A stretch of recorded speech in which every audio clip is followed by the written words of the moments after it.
नमस्कार दोस्तों, आइए जानते हैं कि कैसे भगवान विष्णु की माया के प्रभाव से नारद मुनि स्त्री बन गए।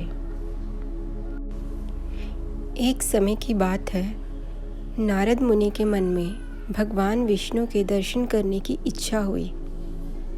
तब स्वर्ग से वैकुंठ के लिए चल दिए। नारद मुनि को वहाँ पर भगवान विष्णु के दर्शन हुए।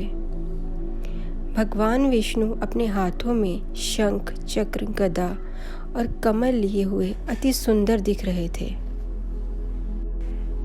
उस समय भगवान विष्णु और उनकी अर्धांगिनी देवी लक्ष्मी एक दूसरे के साथ हास विलास कर रहे थे। नारद मुनि को आते देख देवी लक्ष्मी उस स्थान से उठकर चली गई। जब देवी लक्ष्मी भवन में चली गई तो नारद मुनि ने भगवान विष्णु से पूछा, प्रभु, देवी लक्ष्मी मुझे देखकर इस तरह अपने भवन में क्यों चली गई? मैं कोई नीच व्यक्ति तो नहीं हूँ। मेरी समस्त इंद्रियाँ मेरे वश में हैं। मैं किसी पर भी कुदृष्टि नहीं डालता। फिर देवी लक्ष्मी अंदर क्यों चली गई? देव ऋषि की बातें सुनकर भगवान विष्णु कहते हैं कि नारद, माया को जीतना बहुत कठिन है। सनक आदि मुनियों के लिए भी इस माया को जीतना असंभव है। माया किसी भी समय मनुष्य की बुद्धि हर सकती है। इसी कारणवश देवी लक्ष्मी उठकर भवन में चली गई हैं। तभी देव ऋषि नारद ने कहा, प्रभु, मैंने माया को जीत लिया है। माया मुझ पर कोई प्रभाव नहीं डाल सकती। मैं सदा ही सदाचार का पालन करता हूँ। नारद की बातें सुनकर भगवान विष्णु मुस्कुराए और कहने लगे, नारद, यह बात तुम किसी के सामने भी मत करना, क्योंकि माया को जीतना कठिन है। माया सदा प्राणियों को भ्रम में डालती रहती है। काम, क्रोध, मद, मोह, मत्सर और लोभ इसके ही रूप है। इतना कहकर भगवान विष्णु चुप हो गए। तब देवऋषि नारद कहते हैं, प्रभु, मैं आपकी इस माया का स्वरूप देखना चाहता हूँ। यदि आप मुझ पर प्रसन्न हैं तो कृपा करके मुझे अपनी इस माया का वास्तविक रूप दिखाइए, क्योंकि इसे देखने और जानने की उत्कंठा मेरे मन में उत्पन्न हो गई है। इसलिए आप उस माया को दिखाकर, समझाकर मेरे मन को शांत कीजिए। नारद की यह प्रार्थना सुनकर भगवान विष्णु कहते हैं, नारद, माया तो सर्वव्यापी है, समस्त जीवों में रहती है। यदि तुम उसे देखना चाहते हो तो चलो मेरे गरुड़ पर सवार हो जाओ। मैं तुम्हें मेरी माया के दर्शन कराता हूँ। इतना कहकर भगवान विष्णु स्वयं ही अपने गरुड़ पर बैठ गए और उनके पीछे नारद जी भी बैठ गए। भगवान विष्णु का आदेश पाते ही गरुड़ ने उड़ना आरंभ कर दिया। भगवान विष्णु जिस दिशा को दिखाते, गरुड़ उसी दिशा में चले जाते। ऐसे अनेक वनों, नदियों, पर्वतों, नगर, छोटे छोटे गांव और जंगलों में घूम रहे प्राणियों को देखते हुए भगवान विष्णु नारद जी के साथ कन्याकुब्ज पहुँचे। कन्याकुब्ज में एक बहुत बड़ा सुंदर सरोवर था। भगवान विष्णु और नारद सरोवर के समीप गए। दोनों ही गरुड़ के ऊपर से उतर गए और उस सरोवर के पास भ्रमण करने लगे। कुछ समय बाद भगवान विष्णु ने नारद जी से कहा, नारद, तुम अभी सरोवर में जाकर स्नान करो। भगवान विष्णु की यह बात सुनकर नारद जी अपनी वीणा भगवान विष्णु के पास रखकर सरोवर में गए और स्नान करने लगे। स्नान करते वक्त नारद ने उस सरोवर में डुबकी लगाई और ऊपर उठे। सरोवर में डुबकी लगाकर उठते ही नारद ने देखा कि उनका शरीर स्त्री का हो गया है और दूर खड़े भगवान विष्णु नारद को देखकर मुस्कुरा रहे हैं। स्त्री बनने के बाद नारद की अपनी पूर्व स्मृति भी चली गई। तब भगवान विष्णु नारद की वीणा लेकर वहां से गरुड़ पर बैठकर चले गए। स्त्री बने हुए नारद सरोवर के किनारे बैठकर अपने पुरुष होने और स्मृति खोने के कारण विचार करने लगे कि मैं कौन हूँ, अब मुझे क्या करना चाहिए और कहाँ जाऊँ। स्त्री रूपी नारद ऐसे विचार करने लगे। उस समय सरोवर के तट पर तालध्वज नाम के एक राजा अपनी सेना सहित पधारे। बहुत ही सुंदर और आकर्षक स्त्री रूपी नारद को देखकर तालध्वज ने पूछा, देवी तुम कौन हो, तुम्हारे पिता कौन है, पति कौन है और तुम यहाँ क्या कर रही हो। तालध्वज की बातें सुनकर स्त्री रूपी नारद कहते हैं, मुझे पता नहीं मैं कौन हूँ और कहाँ से आई हूँ। इस समय मेरा कोई भी रक्षक नहीं है। तब तालध्वज ने कहा, देवी तुम मेरे साथ मेरे महल चलो, मैं तुम पर मोहित हो गया हूँ और तुम्हें अपनी पत्नी बनाना चाहता हूँ। तालध्वज की बातें सुनकर स्त्री रूपी नारद भी उनके महल जाने के लिए तैयार हो गए। तालध्वज स्त्री रूपी नारद को अपने महल ले गए और एक शुभ मुहूर्त देखकर उनसे विवाह किया। इसके बाद तालध्वज और स्त्री रूपी नारद दोनों ही अनेक स्थानों में भ्रमण करते रहे और एक दूसरे के साथ समय व्यतीत करते रहे। इस तरह 12 वर्ष बीत जाने के बाद स्त्री रूपी नारद के गर्भ से एक पुत्र उत्पन्न हुआ, जिसे देखकर स्त्री रूपी नारद अति प्रसन्न हुए।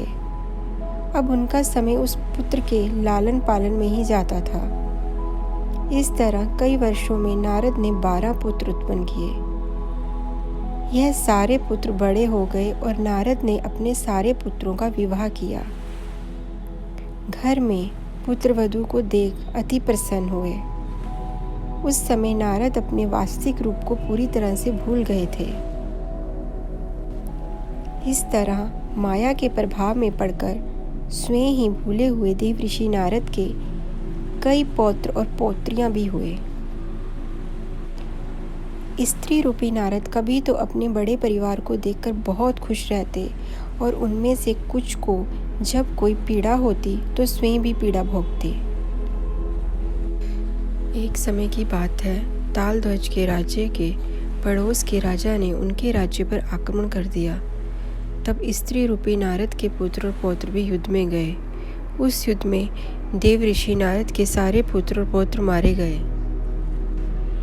तब नारद स्वयं ही युद्ध भूमि में जाकर अपने उन पुत्रों को खोने के कारण विलाप करने लगे। राजा तालध्वज भी उनके साथ थे और वे भी बड़े दुखी थे। इस तरह माया के ठगे हुए स्त्री रूपी नारद उन पुत्र और पौत्रों की मृत्यु के कारण उस युद्ध भूमि में रो रहे थे।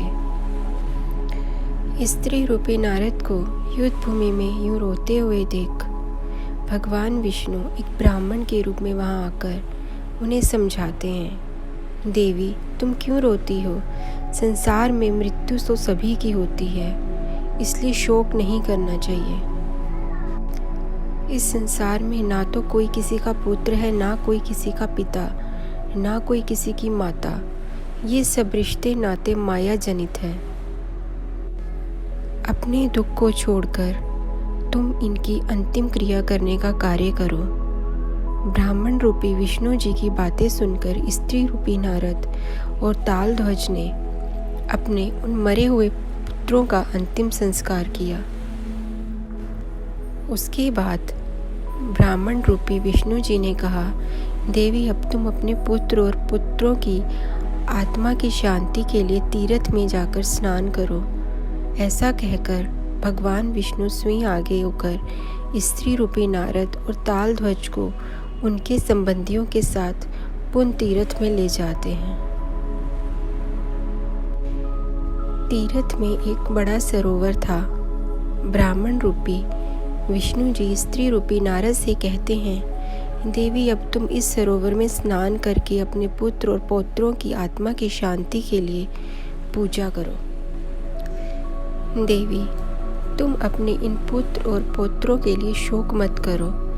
तुम्हारे ना जाने कितने जन्म हो गए, उन करोड़ों जन्मों में तुम्हारे करोड़ों पति, करोड़ों पुत्र और पुत्री रहे होंगे। आज उन सब की स्मृति तुम्हें नहीं है, इसलिए तुम अपने इस शोक को त्याग दो और अपने कर्तव्य का पालन करो। ब्राह्मण रूपी विष्णु की बातें सुनकर स्त्री रूपी नारद स्नान करने के लिए उस सरोवर में जाते हैं और पूजा करते हैं। उस सरोवर में स्त्री रूपी नारद डुबकी लगाते हैं और जब उठते हैं तो स्वयं को पुरुष रूप में पाते हैं। धीरे धीरे उनकी स्मृति भी वापस आ जाती है। सरोवर से बाहर आने के बाद नारद को वहाँ पर भगवान विष्णु के दर्शन होते हैं, जिन्हें देखकर वह अति प्रसन्न हो जाते हैं। जब तालध्वज देखते हैं कि उनकी पत्नी के स्थान पर सरोवर में से कोई पुरुष निकला, तो वह विष्णु जी से पूछते हैं, प्रभु मेरी पत्नी कहाँ चली गई? विष्णु जी कहते हैं, तालध्वज, इन संसार में कोई किसी का नहीं है। जिस तरह वह स्त्री रूपी तुम्हें सरोवर के पास मिली थी, उसी तरह सरोवर के पास ही तुमसे बिछड़ गई। इसलिए तुम उसे भूल जाओ और भगवान का ध्यान लगाओ। भगवान विष्णु की बातें मानकर तालध्वज अपना राज्य छोड़कर जंगल में चले जाते हैं। सरोवर से पुरुष रूप धारण करके बाहर निकले हुए नारद को भगवान विष्णु मुस्कुराकर कहते हैं, नारद, अब तुम्हें मेरी माया के दर्शन हो गए। तुमने देखा कि मेरी माया कितनी बलवान है। अब मुझे विश्वास है कि माया को देखने की जो तुम्हारे मन में इच्छा जागी थी, वह पूर्ण हो गई है। मैं अब बैकुंठ जा रहा हूँ। तुम चाहो तो मेरे साथ बैकुंठ आ सकते हो या अपनी इच्छा के अनुरूप कहीं और जा सकते हो। निर्णय लेने के लिए तुम स्वतंत्र हो। भगवान विष्णु की बातें सुनकर नारद जी कहते हैं, प्रभु आपने मुझे माया के दर्शन कराए, इसलिए आपका बहुत बहुत धन्यवाद। इस समय मैं ब्रह्मलोक जाना चाहता हूँ, आप बैकुंठ जाइए। तब भगवान विष्णु बैकुंठ चले जाते हैं और नारद जी ब्रह्मलोक को। इस तरह भगवान विष्णु ने नारद जी को स्त्री रूप में परिवर्तित करके माया के संपूर्ण दर्शन करवाए।